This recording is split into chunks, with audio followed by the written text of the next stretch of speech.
இந்த ரீரிலீஸில் என்ன உங்களுக்கெல்லாம் ப்ராப்ளம்னு எனக்கு தெரியல. ஒரு ஒரு ஒரு கில்லிங்கிற படம், இல்லை ஒரு மூணுங்கிற ஒரு படம், ஒரு மயக்கம் என்னங்கிற ஒரு படம், ஒரு வாரணமாயிரங்கிற படம் நேற்று உள்ளபடியே எல்லா இடத்துலையும் நல்ல வரவேற்பு இருந்தது. உண்மைதான். தமிழக திரையரங்குகள் எதுவுமே உதயநிதி கண்ட்ரோல்லையோ ரெட் ஜெயண்ட் கண்ட்ரோல்லையோ இல்லை. 1000ங்கிறது தப்பு, 4000 கோடின்னு போட்டுருக்கு. இதெல்லாம் எனக்கு நம்பிக்கையே இல்லை. எனக்கு ஏற்கனவே ரஜினி படங்கள் எடுத்தவங்களையும், விஜய் படங்கள் எடுத்தவங்களையும், அஜித் படங்கள் எடுத்தவங்களையும் அவங்க டேபிளில் எத்தனை பணம் கட்டி எடுத்து வச்சுருக்காங்கன்னு இப்போ யாராவது பார்த்துட்டு சொல்லணும். ரத்தனம் படத்தில் அவர் ஒரு அருவாளில் வெட்டிக்கிட்டே இருக்கிறாரு. கிட்டத்தட்ட 966 பேரை என்னமோ வெட்டுறாரு. இதெல்லாம் நம்ம என்ன பண்ண முடியும்னு எனக்கு ஒன்றும் தெரியல. எனக்கு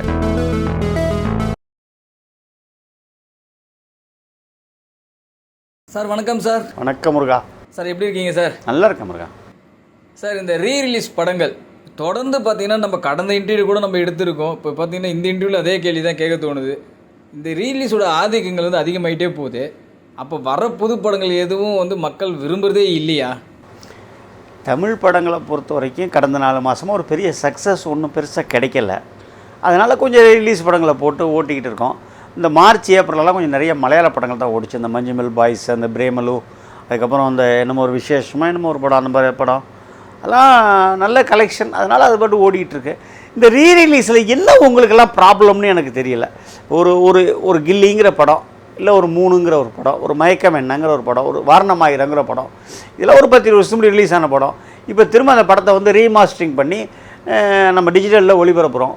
அது நல்ல வசூல் ஆகுது. அதுபோக ஒரு 20 படம் ரிலீஸ் ஆகி அது எல்லாமே ஃபெயிலாகவும் போயிட்டு. இப்போ எந்த படமும் பாபாலாம் ஓடலை, வேட்டையாடு விளையாடலாம் ஓடலை, மற்ற விண்ணை தாண்டி வருவாயா ஓடலை, மாநாடு மறுபடியும் போட்டாங்க அது ஓடலை.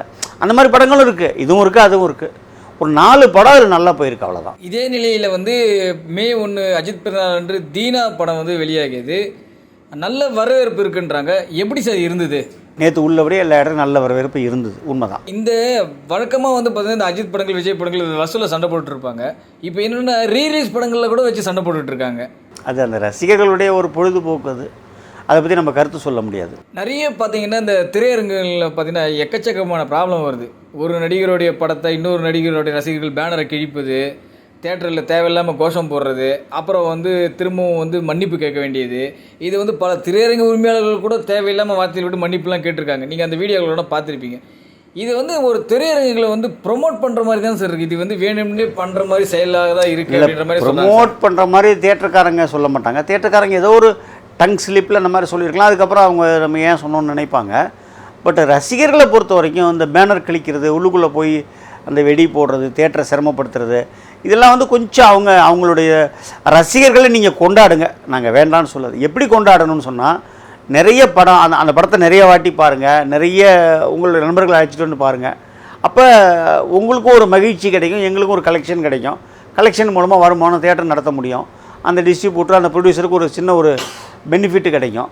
ஆனால் பட் இந்த ஒரு அராஜகமான நடவடிக்கையில் ஈடுபடாமல் இருக்கணும்னு இந்த ரசிகர்களை நான் ரொம்ப அன்போடு கேட்டுக்கொள்கிறேன். சார் தொடர்ந்து பார்த்தீங்கன்னா இந்த பில்லான்ற திரைப்படம் உங்களுக்கு தெரிய நினைக்கிறேன் கிட்டத்தட்ட 7-8 வாட்டி ரிலீஸ் பண்ணிட்டாங்க. ஆனால் இந்த வாட்டி ரிலீஸ் பண்ணும்போது நல்ல வரவேற்பு இருக்குது அப்படின்ற மாதிரி சொல்கிறாங்களே. ஒரு படத்தையே வந்து இத்தனை தடவை ரிலீஸ் பண்ணுறாங்களே, என்ன காரணம் நினைக்கிறீங்க? அந்த படம் நல்ல படம், அதனால் ரிலீஸ் பண்ணுறாங்க. இல்லை சார், பெரும்பாலான நடிகர்கள் இப்போ எனக்கு தெரிஞ்சது பார்த்தீங்கன்னா ரஜினிகாந்தோடைய பாஷா திரைப்படம் அதிக முறை ரிலீஸ் பண்ணியிருக்காங்க. அதே மாதிரி ரஜினிகாந்தோடைய இந்த படம் ரிலீஸ் ஆகும்போது அஜித்தோடைய படங்கள் தானே சார் அதிகமாக ரிலீஸ் பண்ணியிருக்காங்க இது வரைக்கும் தமிழகத்தில். எது ஓடுதோ அந்த டைமில் ஏதோ ஒரு பெட்டி கிடைக்குதோ அது தூக்கி போட்டு விட்ருவோம். பெரிய படங்கள் ரிலீஸ் ஆகும்போது பெரிய படங்கள், புது படங்கள் ரிலீஸ் ஆகும்போது புது படங்கள். அந்த டைமில் ரிலீஸே இல்லைன்னா இந்த மாதிரி ஏதோ ஒரு பழைய படத்தை தூசி தட்டி எடுத்து போட வேண்டியது தான். அதில் இதுதான் அதுதான், இந்த நடிகர் வசதி, அந்த நடிகர் கம்மி, அதெல்லாம் கிடையவே கிடையாது. எங்களுக்கு எது வசூல் ஆனாலும் அது நல்ல படம் தான். சார் சமீபத்தில் கூட திரு விஷால் அவர்கள் வந்து பேட்டி கொடுத்தாரு, நீங்கள் கூட பார்த்துருப்பீங்க.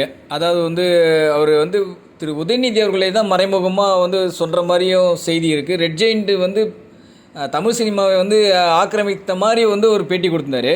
இந்த மாதிரி வந்து ரெட் ஜெயண்ட் நிறுவனத்தில் தான் இப்போ தமிழகத்தில் இருக்கிற திரையரங்கங்கள்லாம் வந்து அவங்க கண்ட்ரோலில் தான் இருக்கா அப்படி சொல்கிற மாதிரி தான் சார் இருக்கு. அவர் சொன்னதை வச்சு பார்க்கும்போது தமிழக திரையரங்குகள் எதுவுமே உதயநிதி கண்ட்ரோல்லையோ ரெட் ஜெயண்ட் கண்ட்ரோல்லையோ இல்லை. எல்லாம் அவங்கவுங்க படம் போடுறாங்க. அவங்க செயினாக நிறைய படம் கொடுக்கும்போது நம்ம அந்த கம்பெனியை தேடி போய் படம் போடுற சூழ்நிலை உருவாகுது. பெரிய படங்கள் ரிலீஸ் ஆகும்போது பெரிய படங்கள் போட்டால் தான் நிறைய ஆடியன்ஸ் வருவான். அப்போ தான் நமக்கு மெயின்டெனன்ஸ் பண்ண முடியும். கேண்டீன் நல்லாயிருக்கும், பார்க்கிங் நல்லாயிருக்கும். மற்றபடி விஷாலுக்கும் உதயநிதிக்கும் உள்ள விஷயத்தில் நான் எந்த கருத்தும் சொல்ல விரும்பவில்லை. ஏன்னா எனக்கு அது முழுசாக தெரியாது. ரத்னம் திரைப்படம் எதிர்பார்த்த அளவுக்கு வெற்றியை தந்ததா சார்? ரத்னம் படம் எதிர்பார்த்த அளவுக்கு வெற்றியை தரவில்லை. படம் கண்டென்ட் ரொம்ப சுமாராக இருந்தது. இல்லை ஹரி படங்களுக்கே உண்டான ஒரு ஹரி craze படம், யானை படம் ரொம்ப எக்ஸ்ட்ராடனரியாக இருந்தது அந்த படம். அந்த யானை படத்தில் உள்ள ஒரு கதை, அதில் உள்ள ஒரு பரபரப்பு கூட இந்த படத்தில் இல்லை. நீங்களே சொல்கிறீங்க தொடர்ந்து வந்து தமிழ் சினிமா ஒரு 6-7 மாத காலமாக வந்து ஒரு படமும் வந்து சரியாக வந்து திரையரங்கு உரிமையாளர்கள் லாபத்தை தரவில்லைன்ட்டு. அப்படி இருக்கும்போது இந்த ரீலீஸ் படங்களுடைய ஆதிக்கம் அதிகமாக இருக்குது, பரவாயில்ல அதாச்சும் ஓரளவுக்கு எங்களுக்கு லாபம் வருது அப்படின்ற மாதிரியும் சொல்கிறாங்க. லாபமே வரலைன்னா கூட பரவாயில்ல முருகா. தியேட்டரில் வந்து மெயின்டெனன்ஸ்னு ஒன்று இருக்குது. தியேட்டரில் வேலை பார்க்குறவங்களுக்கு சம்பளம் கொடுக்கணும், எலக்ட்ரிசிட்டி பில்லு கட்டணும், மற்ற சாதாரண அந்த ஒரு நடைமுறை செலவுகளுக்காவது பணம் வேணும்ல. அந்த அளவுக்காச்சும் வந்து ஓரளவுக்கு புது படங்களுடைய பழைய படங்களுக்காச்சும் ஒரு 50-100 பேர் வராங்க அப்படின்ற மாதிரி தான் சார் நீங்கள் கருத்து நிலை. அது உண்மையா சார்? உண்மைதான் அது. அப்போ இப்போ இன்றைக்கி வர படங்கள் வந்து மக்கள் வந்து ரசிப்பு தன்மை இல்லைன்னு எடுத்துக்க முடியுமா, இல்லை படங்களே சரியில்லைன்னு எடுத்துக்க முடியுமா? படங்களுடைய கண்டென்ட் சரியில்லைன்னு தான் எடுத்துக்கணும் நம்ம அதை. சார், வேட்டையின் திரைப்படம் வந்து ப்ரீ ரிலீஸ் பிஸ்னஸ்ன்னு சொல்லுவாங்க. அது வந்து 1000 கோடி ரூபாய் வரை டார்கெட் பண்ணியிருக்காங்க அப்படின்ற மாதிரி ஒரு செய்தி வந்து இருக்குது. ஒரு தமிழ் சினிமாவுக்கு வந்து 1000 கோடி ரூபாய் வரை வியாபாரம் நடக்க சாத்தியமா? அது 1000ங்கிறது தப்பு, 4000 கோடின்னு போட்டிருக்கோங்க. இதெல்லாம் எனக்கு நம்பிக்கையே இல்லை. எனக்கு இதெல்லாம் ரிலீஸ் ஆகி அது பிஸ்னஸ்லாம் ஆகி அதுக்கப்புறம் முடிஞ்சதுக்கப்புறம் தான் சொல்ல முடியும். இந்த ரசிகர்கள் இந்த சமூக வலைத்தளங்களில் எழுதுகிறவங்கலாம் அவங்கவுங்களுக்கு பிடிச்ச நம்பர் எழுதிடுவாங்க. அந்த நம்பருக்கெல்லாம் நம்ம பதில் சொல்ல முடியாது. இதை நான் பல முறை சொல்லிட்டேன். டேபிள் ப்ராஃபிட்டுன்றாங்க. ஏற்கனவே ரஜினி படங்கள் எடுத்தவங்களையும், விஜய் படங்கள் எடுத்தவங்களையும், அஜித் படங்கள் எடுத்தவங்களையும் அவங்க டேபிளில் எத்தனை பணம் கட்டி எடுத்து வச்சுருக்காங்கன்னு இப்போ யாராவது பார்த்துட்டு சொல்லுங்கள். அப்புறம் இவங்களுக்கு மட்டும் எங்கேருந்து சார் கணக்கு கிடைக்குது? இப்போ நான் தான் சொன்னேன் 4000 கோடின்னு சொல்லிட்டு. எனக்கு என்ன கணக்கு கிடைச்சிருக்கு? ஒரு கணக்கு கிடைக்கல. 4ங்கிறது எனக்கு லக்கி நம்பர், அதனால 4000ன்னு போட்டுக்கோம். அதே மாதிரி ஹீரோவுடைய சம்பளமும் வந்து சொல்கிறாங்க. ஒரு நபர் வந்து பேசுகிறாரு, 300 இல்லை 400 கோடி கூட தர ரெடியாக இருக்காங்க ப்ரொடியூசர் அப்படின்றாங்க. எந்த ப்ரொடியூசர் ரெடியாக இருக்காங்க சார்? இல்லைங்க, எல்லா நடிகருடைய சம்பளமும் அதிகமாகி தான் இருக்குது. அது நம்ம இல்லைன்னு சொல்ல முடியாது. இப்போ ஒரு உங்கள்கிட்ட சொன்னால் யாரும் ஏதோ ஒரு பேட்டில் சொல்லியிருந்தேன் நான், சூரிக்கெல்லாம் 8 கோடி சம்பளம். சூரி மேலே நான் தப்பாக சொல்ல, சூரிக்கெல்லாம் 8 கோடி கொடுத்தா படத்தோட பட்ஜெட் எங்கே போகும்? இப்போ கவின் வந்து 1 கோடி வாங்குறாருன்றாங்க. சத்யராஜ் ஒரு படத்தில் வந்து அந்த வில்லன் ரோல் அல்லது அந்த குணச்சித்திர ரோல்லாம் பண்ணுறதுக்கு 10 கோடி வாங்குறாருன்னு சொல்கிறாங்க. எஸ்ஜே சூர்யாலாம் 10 கோடி ரூபா வாங்குறதா சொல்கிறாங்க. அப்படிங்கும்போது தயாரிப்பு செலவு கண்ணாப்பின்னு ஆகிடும். அந்தளவுக்கு அவங்க தயாரிப்பாளர்கள் மீது சுமைகள் ஏற்றப்படும் பொழுது அதுக்குண்டான வட்டி அவங்க கட்ட வேண்டியிருக்கு. அதுக்கு தகுந்த மாதிரி ஆன் த கான்ட்ரரி அவங்களுக்கு வந்து டிஜிட்டல் பிஸ்னஸ் இல்லை, சேட்டலைட் பிஸ்னஸ் இல்லை.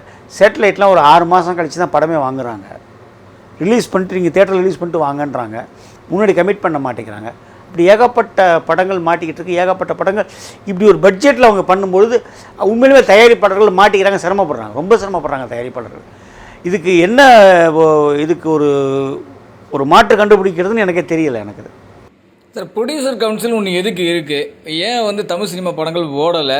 நடிகர்களுடைய சம்பளத்தை பற்றி ப்ரொடியூசர் கவுன்சில் எதுவுமே பேசவே மாட்டாங்களா? சார், ப்ரொடியூசர் கவுன்சில் நல்லா தான் செயல்பட்டுருக்கு. அவங்க வந்து நடிகர் சம்பளத்தை டிசைட் பண்ணுறதுன்றது அது அவங்களுடைய அசோசியேஷன் சம்மந்தப்பட்ட விஷயம். அதில் நம்ம கருத்து சொல்ல முடியாது. அவங்க என்னென்ன ரூல்ஸ் அண்ட் ரெகுலேஷன்ஸ் ஃப்ரேம் பண்ணி எப்படி பண்ணுறாங்கங்கிறது அது அவங்களுக்கு தான் தெரியும். அந்த திரைப்பட தயாரிப்பாளர் சங்க நிர்வாகிகள்கிட்ட தான் நீங்கள் அதை பற்றி கேட்கணும்.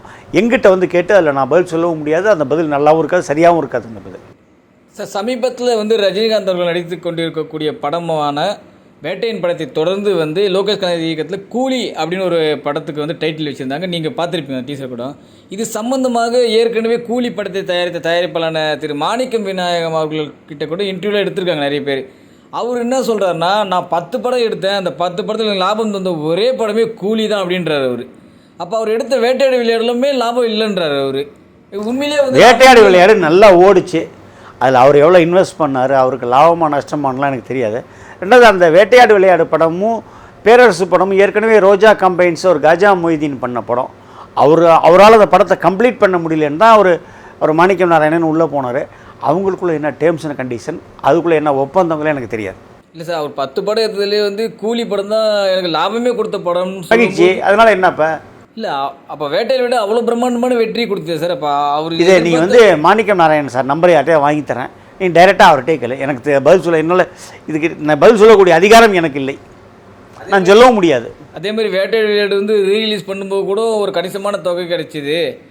அதில் கூட எனக்கு ₹1 கூட எனக்கு கொடுக்கல அப்படின்றாரு அவர் பர்மிஷன் இல்லாமல் ஒரு படத்தை ரிலீஸ் பண்ணிக்க முடியாது சார். யாருடைய பர்மிஷன் இல்லாமல் யாருடைய படத்தையும் யாருமே ரிலீஸ் பண்ண முடியாது. இப்போ இன்றைக்கி கில்லி ரிலீஸ் ஆகிருக்குன்னா ரத்னம் சார் கையெழுத்து போட்டு கொடுத்து அதுக்கப்புறம் தான் அவங்க சக்தி ஃபிலிம் ஃபேக்டரி ரிலீஸ் பண்ணியிருக்காங்க. அவங்களுக்கு ஒரு எக்ரிமெண்ட் இருக்கும், அதுக்கு ஏதோ ஒரு முன்பணம் கொடுத்துருப்பாரு, அதுக்கப்புறம் கமிஷன் இருக்கும், செலவு தொகைகள் இருக்கும், ப்ரொமோஷனுக்கு உண்டான எக்ஸ்பென்சஸ் இருக்கும், இதெல்லாம் லெஸ் பண்ணி கடைசியாக கமிஷன் கழிச்சிட்டு மிச்ச தொகையை அவங்களுக்கு கொடுப்பாங்க. இல்லை முன்பணத்துக்கு மேலே வந்தால் கொடுப்பாங்க, முன்பணத்துக்கு கீழே வந்தால் தயாரிப்பாளர் இவங்களுக்கு கொடுக்கணும். இதுதான் ஒரு ட்ரேடில் உள்ள பிஸ்னஸ். சார் நம்ம வந்து பார்த்துருக்கோம், காலங்காலமாக தெரியும், ஒரு ரீலீஸ் என்பது வருஷத்துக்கு ஒரு 2 படம் இல்லை ஒரு 3 படம், அதிகபட்சமாக ஒரு 4-5 படங்கள் தான் வந்து ரிலீஸ் ஆகும் ரீலீஸ்ன்றது. அது கூட எதுக்காகன்னா சம்டைம் வந்து ஒரு சாட்டர்டே சண்டே மாதிரி கூட போடுவாங்க திடீர்னு. ஒரு எம்ஜிஆர் படங்கள், ஒரு சிவாஜி கணேசன் படங்கள், ஒரு ரஜினிகாந்த் படங்கள் இது மாதிரிலாம் போட்டு நம்ம பார்த்துருக்கோம். ஆனால் இப்போ பார்த்தீங்கன்னா இந்த 6 மாத காலத்தில் குறைஞ்சது பார்த்தீங்கன்னா ஒரு 60-70 படம் ரிலீஸ் ஆகிருக்கு. இப்படியே போனால் தமிழ் சினிமாவோட உலகம் எதிர்காலம் என்னவாக தான் சார்? ஒரு 25-30 படம் தான் ரிலீஸ் ஆகிருக்கு. அதில் திரும்ப நான் சொல்கிறேன், எனக்கு ரொம்ப போர் அடிக்குது. 4 படம் தான் ஓடி இருக்கு. 3ங்கிற படம் நல்லா ஓடிச்சு, மயக்கம் என்ன ஓடிச்சு, வாரணமாயிரம் ஓடிச்சு, இப்போ கில்லி ஓடிச்சு, அவ்வளோதான். 5வது மாதம் ஸ்டார்ட் ஆகிடுச்சு. அடுத்த மாதம் வரைக்குமே ஒரு பெரிய நடிகரோட படங்கள் இல்லை. யார் சொன்னா? நாளைக்கு அரண்மனைன்னு ஒரு படம் வருது, 10ஆம் தேதி சந்தானம் நடித்த ஒரு படம், என்னமோ நான் கிங்குன்னு ஒரு படம் ஒன்று வருது, 17ஆம் தேதி விஜய் சேதுபதி படம் வருது, அந்த 23 இல்லை ஜூன் ஃபர்ஸ்ட் வீக்லேயோ தனுஷ் படம் வருது. வரிசையாக படங்கள் வந்துட்டு தானே இருக்குது. இல்லை சார், இப்போ இந்த 5 மாத காலங்களாக எந்த படமும் 4 மாத காலங்களாக இப்போ அந்த 6வது மாத காலத்துலேருந்து உங்களுக்கு பெரிய நடிகர்களுடைய படங்களே வர இப்போ ஆரம்பிக்கும். இந்த இவங்க அந்த அரண்மனை சந்தானம்லாம் பெரிய நடிகர்களே இல்லையா? சொல்கிறீங்க இதே விஜய் சேதுபதி பெரிய நடிகர்கள் இல்லையா? இல்லை, இதே இன்டர்வியூ தான் போனது கேட்கும்போது நாங்கள் எதிர்பார்த்துட்டு இருக்கோன்னு நீங்கள், ஆனால் அந்த படமும் ஓடல. இப்போது அதே பயில் தான் சொல்கிறோம். எந்த படம் எடுத்து? நிறைய படங்கள் சொன்னோம், நம்ம ரத்னம் சொன்னோம், அவர்களுக்கு நம்ம வெயிட் பண்ணிட்டு இருக்கோம் சார். இப்போ ரத்னத்தை எதிர்பார்த்தோம், ரத்னம் ஓடலைங்கிறதுக்கு நாங்கள் பொறுப்பு இல்லைல்ல. அதுக்கு காரணம் வந்து அந்த டைரக்டர், அந்த ஹீரோ தான் அதுக்கு பொறுப்பு. நம்ம என்ன செய்ய முடியும் சார்? படம் நல்லா இருந்தால், கதை நல்லா இருந்தால் ஓடும் சார். ரத்னம் படத்தில் அவர் ஒரு அருவாளில் வெட்டிக்கிட்டே இருக்கிறாரு, கிட்டத்தட்ட 966 பேரை என்னமோ வெட்டுறாரு. இதெல்லாம் நம்ம என்ன பண்ண முடியும்னு எனக்கு ஒன்றும் தெரியல. எனக்கு இல்லை, வரப்போகின்ற அடுத்தடுத்த மாதங்கள் எப்படி இருக்குன்னு நினைக்கிறீங்க? நல்லா இருக்கும்னு எதிர்பார்க்குறோம். ஜூனில் இவர் படம் வருது, ஜூனில் வந்து கமல் சார் படம் வருது, ஆகஸ்ட் 15 நம்ம அந்த புஷ்பா என்ன வருது, அப்புறம் செப்டம்பர் 5 விஜய் படம் வருது, அப்புறம் அக்டோபர் மாதம் ரஜினி சார் படம் வருது. இதெல்லாம் நம்பி தானே வாழ்க்கையை ஓட்டிக்கிட்டு இருக்கோம். வேறு என்ன பண்ணுறது? ஓடும்ன்ற நம்பிக்கை தான் வாழ்க்கை. இல்லை சார், இருக்கிற முன்னணி நட்சத்திரங்களே பார்த்தீங்கன்னா வருஷத்துக்கு ஒரு படம் இல்லை 2 வருஷத்துக்கு ஒரு படம்னு போயிட்டாங்க. அடுத்த தரப்பு நடிகர்கள் படங்களும் பெருசாக இங்கே வந்து ஜொலிக்க மாட்டேங்குது. இப்படி இல்லைங்க. இப்போ நீங்கள் இப்போ ஜிவி பிரகாஷ் படம் 2 வாரத்துக்கு 2 படமே வந்தது, 2 படமே ஓடலையே. இதுக்கு நம்ம என்ன செய்ய முடியும்? அதை தான் சார் நானும் கேட்க முற்படுறேன். இப்போ இருக்கிற அந்த நடிகர்களும் அப்படி போயிட்டாங்க, மற்ற நடிகர்கள் படங்களும் இங்கே ஜொலிக்க மாட்டேங்குது. இப்படியே இந்த தமிழ் திரையரங்கு என்ன தான் ஆகும்? அந்த திரையரங்கு உரிமையாளர்களோட நிலைமை என்ன ஆகும்? ரொம்ப கவலைக்கிடம் தான் தியேட்டர் உரிமையாளர்கள் நிலைமை. தியேட்டர் நடத்த முடியாமல் தான் இருக்காங்க. எல்லாருக்காகவுமே வாங்கியாச்சு. ஸோ உங்களுக்கும் வந்து இந்த மாதிரி ஒரு ஃபுல்ஃபில்டான ஷாப்பிங் எக்ஸ்பீரியன்ஸ் வேணும்னா கண்டிப்பாக வேலவன் ஸ்டோர்ஸ் உஸ்மான் ரோடுக்கு வாங்க. Velavan stores, Usman road, T Nagar, Chennai மற்றும் தூத்துக்குடி. இது போல பல வீடியோக்களை கண்டு மகிழ எங்களது ரீசன்ட் வாய்ஸ் சேனலை மறக்காம சப்ஸ்கிரைப் பண்ணுங்க.